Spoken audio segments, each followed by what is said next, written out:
everyone, I'm Shauna and welcome to my channel. Today's video, we are doing an old-fashioned empties video. I love empties videos. Today, you're gonna get some really quick, bite-sized reviews on a lot of products. And I just wanna hop right into the content and the reviews. But before we do, I would really love it if you could like this video. Give it a nice thumbs up, comment, subscribe, especially if you like this content, because if you subscribe, you can get more content like this, some more no-buy content, some more project painting content, and interacting with this video, like liking and commenting, helps my video get seen by more people. And I would really love that. So now let's get on to the empties. I'm first gonna do a little bit of makeup. I'm like gesturing to the products and you can't see them. I'm feeling a little hot mess today. Like my makeup's not great. I just ate and like my lip liner's looking kind of funny and my hair was just looking kind of funny today. So I'm feeling kind of funny, you know? Anyways, I'm gonna do the makeup first and then I'm gonna get into the skincare, hair care, those kinds of things. Okay, first up, my absolute favorite powder, the NYX Stay Matte But Not Flat. This guy is done. I would absolutely repurchase this if I ran out of powders, but I currently have too many. I have a back stock, so it's gonna be a while. I love this. It gives extra coverage and have oily skin, it mattifies, it's fabulous. Next up is the L'Oreal Infallible Pro Matte Foundation. This used to be my favorite foundation between like 2014 and 2016. It is no longer. It's not really that great. There is just better performing products that have come out since then, even lines that have better shade ranges. I've never gotten a good match. And honestly, some of these older lines, like this did come out about 5 or 6 years ago. If L'Oreal wants to keep it as a staple, they should definitely upgrade the shade ranges. That's my 2 cents, but I would not repurchase this. It's just not hitting it anymore. Next up is the YSL, it's the Shock Mascara. There's no name on it. It just says Mascara Volume, the curler. Either way, it's a YSL Mini, Mascara Mini. I think this is the Shock. I think they're the one that does the Shock. The wand is pretty interesting, but this was just okay. This was just an average mascara, and because it was just so average, not above average, not great, just okay, I can't justify not just a high-end price tag, but a luxury price tag. So this is a complete pass for me. 2 items from the makeup category left. The first one is the Kopari Lip Glossy. Okay, this is glossy in its name, but I expected it, because it's Kopari and it's coconut oil, I expected it to be hydrating. Not the case. It is like a true lip gloss. Not really my favorite. I don't know. I just thought this was okay. You apply it, it has that kind of old school applicator. It was just okay, and it's a bit of a higher end price tag. It is a cleaner lip option, and I'm into cleaner lip options right now. But just for the foreseeable future, I just thought that this was so okay. If I'm applying a product that is akin to how you would apply a lip balm, that's kind of how I'm treating it. I wouldn't put this over a lipstick. I've put it over a lip liner before, and it's just, it doesn't penetrate your lips, so it's just on the surface, which is what I didn't really like about it. So it's not really a mixing kind of product because of the applicator, and also I wasn't really a fan of it on its own. So meh. Last is the beauty sponge. This is from e.l.f. I got this around Christmas time. I used it for about 6 months. I kind of felt like that was okay because I was for a few months only wearing makeup like once a week, if that.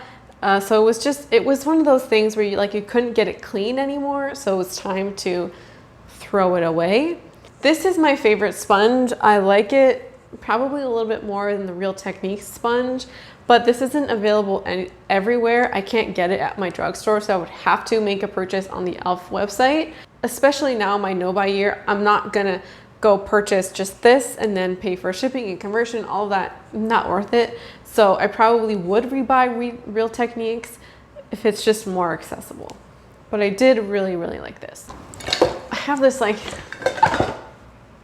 big old bucket here. I'm just gonna grab out a couple of more things. Guys, as I'm pulling stuff out, I hope you can't hear it. Ooh, I found something. It's like a treasure trove. This is the Laneige sleeping mask. I just finished it. It's all gone. This again, people rave about this as though it's amazing. This is okay, like it's just an average lip balm. The only thing I've learned from this is that I love a thicker night sleeping balm. It doesn't have to be this. I think this is vegan, but it's not cruelty free. So I wouldn't repurchase this brand to begin with, but I think that there's probably something with cleaner ingredients and probably at a cheaper price point that you could get that's not Laneige. And this was in the vanilla flavor. So, okay, we're gonna talk about some skincare. I wanna talk about this super pricey product. This is the Pai Camellia Rose Gentle Hydrating Cleanser. This product really irked me because I bought this as a set around Christmas time. It came with this, it came with the rosehip oil, and it came with a couple of other minis. It was about $100. This retails for around 60 bucks. You do get a lot. It's 200 mils. Well, I wouldn't say a lot, but you get a good amount. I don't know. I don't even like that phrasing. There are smaller face washes out there. So it's an okay size on the larger size, but the ingredients on here aren't great. It's filled with essential oils. It's just not great. I would not use this. It's so expensive. Great, it's vegan and it's the Leaping Bunny certified. Fine. But this was just too expensive to ever use on a routine basis and just too fragranced. Another face wash. This is the Body Shop Tea Tree Oil. It's a skin clearing face wash. This one is 250 mils and that one was 200, so this is technically bigger. The packaging on this is just deceiving, you know? Anyways, this was just okay. Although it's vegan, which is why I purchased it, the ingredients on here aren't great. There's colorants in here. There's a few of those. There's alcohol, there's sodium lauryl sulfate, and it was just okay. It was also very fragranced. If I was gonna shop from the Body Shop, I probably wouldn't pick this one. I just find their stuff too fragranced, so I wouldn't buy this again. Let's talk about another pricey thing. This is the Shiseido Wet Lucent Brightening Gel Cream. This is intended for like scarring and redness. It's done. This was so fragranced, and the other two are mostly fragrance in terms of essential oils and those things, not from fragrant ingredients, I'm pretty sure. But this one just has so much artificial fragrance that even if those ones did have it, this is way more. This is also like 120 bucks, something like that. It's over $100. I did get this in a set, but this I've talked about this in a video before. I bought this in a moment of desperation, basically trying everything for my skin except going to a dermatologist. What I should have done was taken my $30, gone to the dermatologist, and then got some prescription that I can use my insurance to pay for. All of that would have been cheaper than the cost of this. Not worth it. Ingredients aren't great. Shiseido's not cruelty free. This is just a whole bunch of no's. Okay, let's talk about this for 1 second. This is the Drunk Elephant Retinol. It's 1% retinol. This is about $94 Canadian. First of all, I'm not supporting Drunk Elephant anymore. I don't need to say more about that. You can check out my video. Let me just tell you what pisses me off about over-the-counter retinol. I recently got prescribed a retinol derivative. That, at full price, if my insurance was covering nothing, was $21 for a 2-month supply. And I checked and it was 25 mils. This is 30 mils and $94. You are better off getting prescribed a retinol. It is so much cheaper. You could buy at this price, $94. So let's just round it up to $100 with tax. You could buy 10 months worth of retinol for the price of this. Absolutely not worth it. If any of you are thinking about going on retinol or using a retinol derivative, go to your doctor. If you're American, I have no idea what it would actually cost you to go to a doctor, so maybe this would be cheaper in the long run. But if you have some kind of healthcare system, go to your doctor, go to your dermatologist, get a retinol if that's what you're interested in. This is not worth it, and especially not from Drunk Elephant. You do not need to pay this kind of price for a retinol. That's it. Okay, let's talk about the Ole Henriksen Glow Dark Spot Toner. It's a high potency AHAs. This was in the high 30s. This, again, just okay. $30-ish for a toner. The ingredients on here is not great. There was just so much fragrance in there, and this is something that stays on your skin. It doesn't wash off like some of the face washes. I just can't with this because it's a toner and because the ingredients are good. This is just a combination for me to not repurchase again. Okay, I have to talk about this. This is the Glossier Bubble Wrap. It's the Eye and Lip Plumping Cream. So I had one of these in my last empties. That was about 3 months ago. I did not realize at the time that this would only last 2.5 to 3.5 months. I don't know. I don't think that I can justify this price anymore. And also, Glossier products are just hit and miss with vegans. Some of them are vegan, some of them are not. And I just don't think I'm Glossier's prime customer. They're just like way too dewy. I don't know. I get sucked in by Glossier, like my fantasy self shops there. So I bought a lot of stuff that I regret. This is just small. It doesn't go a long way. And although it's like, what, I don't know how much this is, $20, $40? I already forget from my last video. Whatever the price of this is, there are cheaper options available that I could just go to my drugstore and buy, or go to well.ca and buy, or buy from a black-owned brand. I just think there are better options than this that will last longer. I don't know, is it just me that 3 months just feels like such a small amount of time for an eye cream? I have some serums here. I have the niacinamide 10% plus zinc 1%. I have the alpha arbutin 2% plus hyaluronic acid. And then I have the vitamin C serum. So this was okay, nothing special. This was kind of expensive. This was like $40. I probably wouldn't repurchase this. I would probably retry vitamin C down the line. I don't think I was using this regularly to see any results. I didn't really notice a difference with this. But either way, because I'm using a prescription retinol right now, the recommendation is to wear it alone at night. So you wash your face, you put on your retinol, then you put on your night cream. So with that, I'm only really using one serum in the morning, and I wouldn't prefer it to be the Mad Hippie. And I do like both of these. The alpha arbutin, I believe, is for like redness, hyperpigmentation, discoloration, and then the niacinamide is for acne. I will repurchase both of these at one point, but because I'm only using one in the morning and I'm already using an acne fighting thing at the evening time, I'm probably gonna go ahead and purchase this one first over the niacinamide, but I would definitely see myself repurchasing these in the future. Okay, a couple more face things before we go into more body. I did finish up my Peter Thomas Roth Rose Stem Cell Bio Repair Gel Mask. It was okay. It was a mini.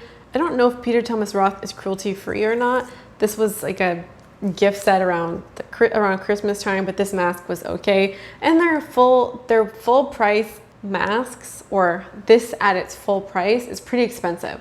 So I don't think I would buy it. I did use up a couple foil packs. I did use the Josie Maran Whipped Argan Body Butter. This was great. I really liked it. I would use it. But it's technically body, but I can put the foil pack in here. I also used a couple of the Biore pore strips. For a long time, I thought that pore strips didn't work until this year. They're amazing. I don't know what I've been sleeping on. They're so great. I love these, and Biore is not cruelty-free, so I'm gonna try and keep a lookout for a cruelty-free option because this is just so good. All right, we have the Caudalie Premier Crew Eye Serum. This didn't wow me. It was okay. Again, I wouldn't pay full price for this. I want a creamy, hydrating eye cream, especially as though I feel like my eyes kind of got dry out of nowhere. And while I'm dealing with the dryness much better, it's just not something, it wasn't something that was, let's say, I was using a product that was irritating it and now it's no longer dry. I fixed some of the texture, but it's still kind of dry. I wouldn't use this. This was more serum-y, and I don't know if this is supposed to be used under an eye cream. If it is, then I would not put a serum under my eyes and then use an eye cream. It's just too much for me. One eye cream is good enough. I think that was all the face stuff. I do have 2 perfumes. I have the mini Marc Jacobs Daisy perfume and the Nest Wild Poppy. I did not like the Wild Poppy scent, wouldn't ever purchase this. I did love Daisy, so great, but I actually don't think Marc Jacobs fragrance is cruelty free, even though the makeup line is. All right, so on to the body products. This is the Schmidt's fragrance-free natural deodorant. This is kind of gross because it like broke apart while I was trying to use it for the last time, so please excuse. This fragrance-free option does nothing for my underarms. They don't protect or at least like mask the smell. This was so ineffective, especially compared to the other types. The charcoal magnesium one is my favorite, but I am looking to get away from Schmidt's one that either doesn't have a parent company or has a better parent company than these guys. Either way, bottom line, I wouldn't repurchase this particular one. It was pretty bad. The Body Shop Body Butter. I actually bought this last summer. I used this mostly when I was self-tanning. That's how I got through a lot of it. I do really like the body butters, but I also find, I bought 2 at the time. They were on sale, so now I have a full other one to get through.